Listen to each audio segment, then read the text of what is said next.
In the ashen remnants of a world we once knew, where skyscrapers stood as mere skeletons against a muted sky, there was a sense of haunting beauty that lingered in the air. It was in this new, desolate world that Mara found herself wandering, her steps light on the cracked pavement, as if trying not to disturb the hush that had befallen the earth. The wind carried whispers of a past life, rustling through the leaves of the few hardy trees that had survived the great calamity. Mara, a young woman with a spirit undimmed by the world's end, had learned to find solace in the solitude. Her eyes, reflecting a determination that belied her years, scanned the horizon.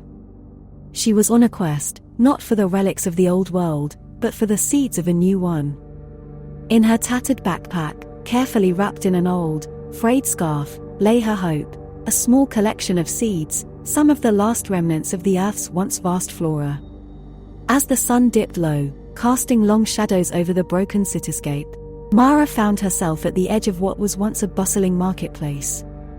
Now, it was nothing but a graveyard of commerce, with rusted stalls and shattered glass. Here, she thought, was a place to start anew. With hands that trembled slightly, not from fear but from the weight of her task, she began to clear a small patch of earth. As Mara knelt, her fingers brushing against the cold, compacted soil, she felt a connection to the earth that seemed almost primal, a reminder of a bond long forgotten in the frenzied pace of the old world. The setting sun cast a warm glow on her face, and for a moment, she allowed herself to imagine the marketplace alive again, not with the clamor of commerce, but with the gentle rustle of green leaves and the soft buzz of bees. In the quiet aftermath of her labor, Mara sat back on her heels, gazing at the small patch of earth she had turned over. She carefully opened her bundle and took out the seeds, each one a tiny promise of life. With meticulous care, she planted them, whispering words of encouragement, as if she could will them to grow with her sheer determination. The next morning, Mara awoke to the sound of rain gently tapping on the pavement. She rushed to her small garden, smiling as she saw the droplets of water nourishing the freshly planted seeds. The rain was a rare blessing in this desolate world, a sign that maybe, just maybe, nature was on her side. Days turned into weeks, and Mara watched as her garden slowly sprang to life, tiny shoots of green breaking through the grey of the apocalypse. She tended to her plants with a devotion that was both an act of defiance and a testament to hope. In this new world, where every day was a struggle for survival, her garden became a sanctuary, a small piece of beauty amidst the ruins. As the weeks passed, Mara's garden began to flourish, a verdant oasis in the midst of desolation. However, the harsh realities of the post-apocalyptic world were never far away. Food was scarce, and Mara often went to bed with a gnawing hunger in her stomach. She learned to forage amongst the ruins, seeking out edible plants and small animals, but these were fleeting treasures in a barren landscape.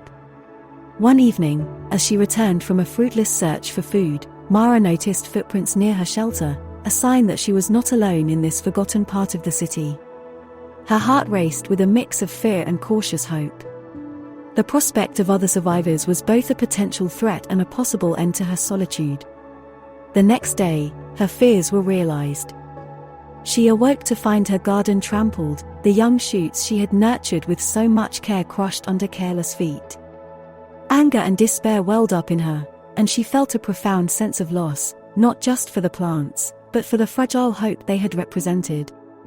Determined to confront the intruders, Mara followed the tracks, which led her to a group of survivors, haggard and desperate, their eyes reflecting the harshness of their own struggle for survival.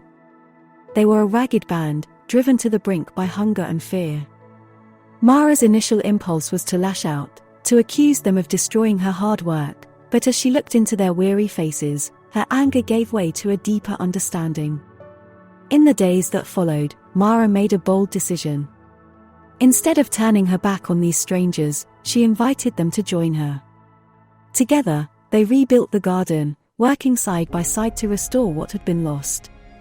Mara shared her knowledge of plants and foraging, and in turn, the group taught her how to better defend herself and find resources in the ruins. This new alliance was not without its challenges. Food remained scarce, and tensions sometimes flared as they all struggled to adapt to their new reality.